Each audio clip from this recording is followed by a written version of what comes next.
Pulichintala project ముంపు గ్రామమైన ఎమ్మోజిగూడెం గ్రామస్తులు నేడు కలెక్టర్ను కలిసి వినతి పత్రం సమర్పించారు. అనంతరం గ్రామస్తులు మాట్లాడుతూ పులిచింతల ముంపు గ్రామం కింద 2012లో తమ గ్రామాన్ని ఎంపిక చేశారని, అప్పటి నుండి ఇప్పటి వరకు తమకు నష్టపరిహారం ఇవ్వలేదని, అప్పటి కాంగ్రెస్ ప్రభుత్వం తమను అస్సలు పట్టించుకోలేదన్నారు. ఇప్పుడు ఉన్న ప్రభుత్వం కూడా పట్టించుకోకుండా గ్రామానికి అవసరమైన నిధులు కూడా కేటాయించలేదని, గ్రామ అభివృద్ధిని కోల్పోయామని, ప్రభుత్వ అధికారులు ఇప్పటికైనా స్పందించి తమ గ్రామ అభివృద్ధికి కృషి చేసి నష్టపరిహారం ఇప్పించవలసిందిగా కోరారు.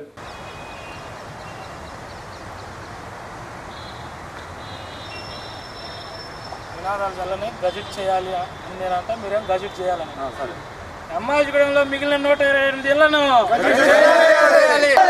అధికారుల నిర్లక్ష్యం నశించాలి. అధికారుల నిర్లక్ష్యం అంటే నశించాలి. అధికారుల నిర్లక్ష్యం. పులిచింతల ముంపు నష్టం కింద మా గ్రామాన్ని 2012లో తీసుకోవడం జరిగింది.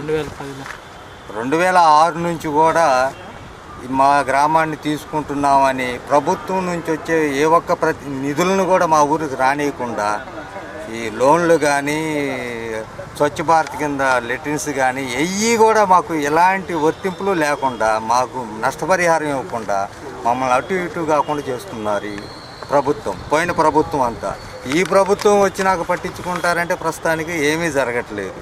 అధికారులు మాత్రం చూస్తాం చేస్తాం అంటున్నారే కానీ నిర్దాక్షిణ్యంగా మమ్మల్ని రోజు ఛార్జీలకు తిప్పుతున్నారే కానీ ఏ పని ఒక్కటి జరగలేదు. మా గ్రామంలో మొత్తం 128 పీసీపీ నెంబర్లు గలవు. అందుట్లో 90 పీసీపీ నెంబర్లకు పూర్తి నష్టపరిహారం ఇచ్చి ఉన్నారు. కానీ మిగతా 128 పీసీపీ నెంబర్లకు గాను ఇంతవరకు నష్టపరిహారం కానీ టెక్చర్ పేమెంట్ అయితే ఇచ్చారు. కానీ మాకు పూర్తిగా వన్ సైడ్ సెటిల్మెంట్ చేయాలని మేమందరం కోరుతున్నాము. ఆఫీసర్ల దగ్గర కానీ ఎవరి దగ్గరికి వెళ్ళినా కూడా దీనికి సరైన రెస్పాన్స్ రావటం లేదు. ఇంతవరకు పబ్లిక్ నోటీసే ఇవ్వలేదు. దాని మీద ఎప్పటికి ఇస్తారో ఏందనేది కూడా మేము అనేక సార్లు జేసీ గారిని కలవటం జరిగింది, మరి కలెక్టర్ గారిని కలవటం జరిగింది, లోకల్ ఎమ్మెల్యే గారితో రికమెండేషన్ చేయటం జరిగింది. ఎన్ని చేసినా కూడా ఎస్డిసి సరిగా పని చేయకపోవటం కారణం ఆయనకి వేరే విధంగా అనేక ప్రోగ్రాంల్లో వేయటం జరుగుతుంది. ఆఫీస్ స్టాఫ్లో సరిగా వర్క్ జరగట్లేదు. కావున మీరు వీలైనంత తొందరలో ఈ 128 ఇళ్లను పబ్లిక్ నోటీషన్ చేయవలసిందిగా మేము కోరుతున్నాము. మాకు రావాల్సిన పిరమిడ్ స్పిరిచువల్ సొసైటీస్ మూవ్మెంట్ ఆధ్వర్యంలో ఆరోగ్యమే మహాభాగ్యం, శాకాహారంతోనే సంపూర్ణ ఆరోగ్యం, ఆనందం అనే నినాదంతో రాష్ట్రం అంతటా ర్యాలీలు చేస్తున్నామని సొసైటీ సభ్యులు సుజాత తెలిపారు. నేడు గుంటూరు నగరంలో ర్యాలీ నిర్వహించిన ఆమె మీడియాతో మాట్లాడుతూ, నీ కారణంగా జీవులు బాధకు గురైతే నీవు దుఃఖాన్నే ఫలితంగా పొందుతావు, హింసిస్తే హింసించబడతావన్నారు. మనం ఆరోగ్యంగా ఆనందంగా జీవించాలన్నా, శారీరకంగా మానసికంగా ఉండాలంటే శాకాహారాన్నే తీసుకోవాలన్నారు. అందుకే రాష్ట్ర వ్యాప్తంగా ప్రజలకు అహింసే శరణ్యం, శాకాహారమే ఏకైక మార్గం అనే కార్యక్రమంపై అవగాహన కల్పిస్తున్నామన్నారు.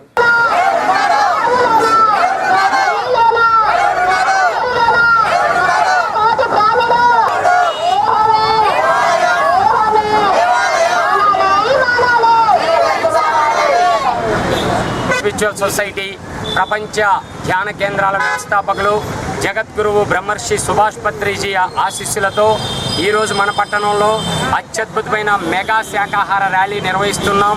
మరి ప్రతి మానవుడు అహింసా ధర్మంలో జీవించాలని కోరుకుంటుంది పిరమిడ్ స్పిరిచువల్ సొసైటీ. ఏ జీవిని చంపే హక్కు మనకు లేదు. ప్రాణం పోసే శక్తి లేనప్పుడు ప్రాణం తీసే హక్కు లేదు. గాంధీ పుట్టిన దేశం ఇది. బుద్ధ భగవానుడు అవతరించిన రాజ్యం ఇది. ఈ భూమిలో పుట్టిన ప్రతి ప్రాణి ఆనందంగా జీవింపనివ్వాలి. అందుకోసమే ప్రతి పిరమిడ్ మాస్టర్లు ప్రపంచవ్యాప్తంగా చెబుతూనే ఉన్నారు. మరి మాంసాహారం అంటేనే విషాహారం, రోగాలను అందించే ఆహారం. ప్రపంచ ఆరోగ్య సంస్థ వరల్డ్ హెల్త్ ఆర్గనైజేషన్ నివేదిక సమర్పించింది.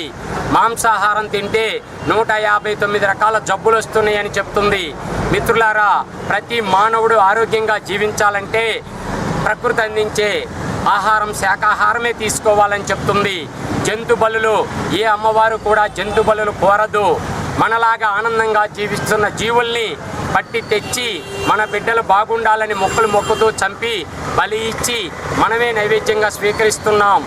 ఏ అమ్మవారు కూడా బిడ్డల్ని బలి కోరుకోదు. సృష్టిలో ఉన్న సకల ప్రాణికోటి అమ్మకు బిడ్డలే. ఈ సత్యాన్ని తెలియజేస్తూ మరి ఎన్నో రోజుల నుంచి, ఎన్నో సంవత్సరాల నుంచి చేస్తూనే ఉంది పిరమిడ్ స్పిరిచువల్ సొసైటీ శాకాహార ర్యాలీలు.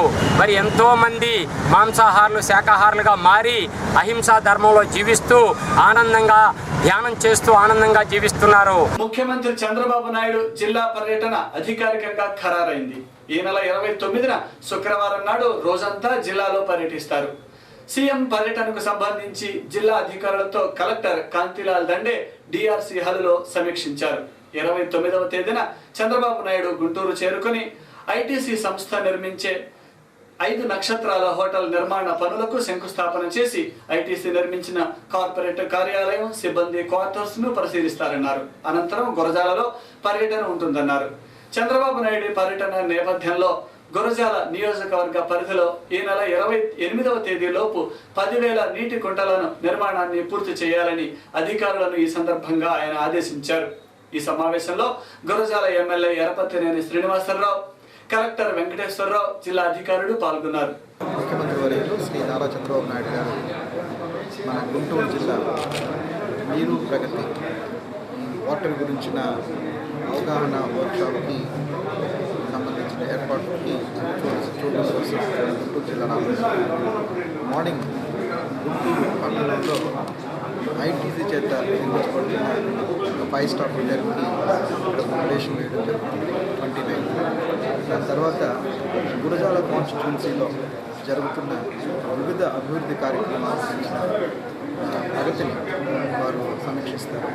దీనిలో ప్రధానంగా ఎన్ఆర్జిఎస్ కింద చేపడుతున్నటువంటి సేద్యపు నీటి కుంటలు వాటి యొక్క ప్రోగ్రెస్, సీసీ రోడ్స్, అలాగే హౌస్ హోల్డ్ టాయిలెట్స్, తర్వాత నీరు ప్రగతి కింద డీసిల్టేషన్ ఆఫ్ ట్యాంక్స్, మరియు జిల్లాలో జరుగుతున్నటువంటి సాగర్ మోడర్నైజేషన్ వర్క్స్ కానీ లేక కేడబ్ల్యూడి మోడర్నైజేషన్ వర్క్స్ ఇవన్నీ కూడా irrigation department, agriculture department, NREGS, పీడీఎడ్వామా, PD DRDA, so agriculture and allied departments యొక్క ఇది వీటన్నిటిని కూడా గౌరవ ముఖ్యమంత్రి వర్యులు ఆ రోజు మరి ఈ వర్క్షాప్ ద్వారా ప్రోగ్రెసివ్ ఫార్మర్స్ని, అలాగే వాటర్ యూజర్స్ అసోసియేషన్ ప్రెసిడెంట్స్కి, అలాగే వివిధ స్టేక్ హోల్డర్స్కి అంటే డిఆర్డిఏ వీళ్ళందరూ కూడా వచ్చి ఆ రోజు ఈ వర్క్షాప్లో అయ్యే విధంగా మరి ప్రోగ్రామ్ ఆర్గనైజ్ చేస్తున్నాం.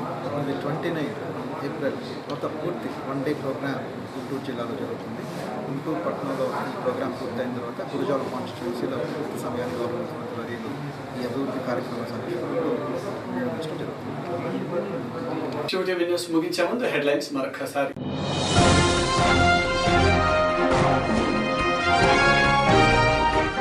ఈ నెల 29వ తేదీన ఎంసెట్ ఎగ్జామ్స్ కు పకడ్బందీ ఏర్పాట్లు చేయండి, డిఆర్ఓ నాగబాబు.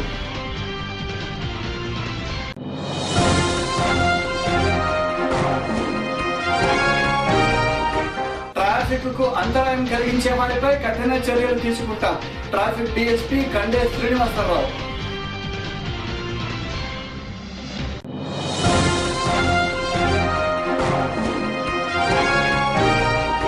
ఏఈఎల్సీ ఆస్తుల అక్రమ లీజులను రద్దు చేయాలి, ఏఈఎల్సీ ఆస్తుల పరిరక్షణ సమితి సభ్యులు. ఇవి ఈ రోజు విశేషాలు. మరిన్ని వార్తలతో మళ్ళీ కలుద్దాం. నమస్కారం.